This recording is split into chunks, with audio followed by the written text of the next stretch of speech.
मज़ीद को और खबर शामिल करते हैं गुजरात से। गुजरात पुलिस की सोशल मीडिया पर असला की नुमाइश करने वाले अनासर के खिलाफ कार्रवाइयाँ जारी, 2 टिकटॉकर्स असला समेत गिरफ्तार। मज़ीद तफसीलात जानते हैं गुजरात से आफ्ताब राठौड़ की इस रिपोर्ट में।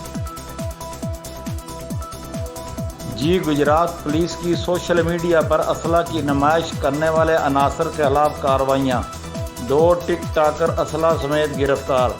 डीपीओ उमर सलामत की हिदायत पर गुजरात पुलिस की ज़िला भर में नाजायज़ असला बरदारों के खिलाफ कार्रवाइयाँ जारी हैं।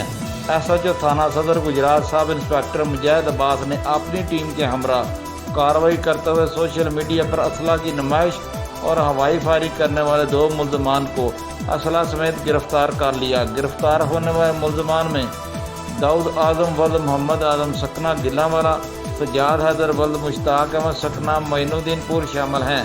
मुल्ज़मान के कब्जा से 2 अदद पिस्टल 3 बोर बरामद हुए, जिनके खिलाफ अलग अलग मुकदमा दर्ज करके तफ्तीश का आगाज़ कर दिया गया है। मुल्ज़मान ने हवाई फायरिंग करते हुए सोशल मीडिया पर वीडियो अपलोड की थी। डीपीओ गिरान ने कहा है कि ज़िला से असला कल्चर के मुकम्मल खात्मे तक पुलिस का नाजायज़ असला बरदारों और असला की नुमाइश करने वाले मुल्ज़मान के खिलाफ क्रैकडाउन जारी रहेगा। आफ्ताब राठौड़, कॉरेस्पोंडेंट गुजरात।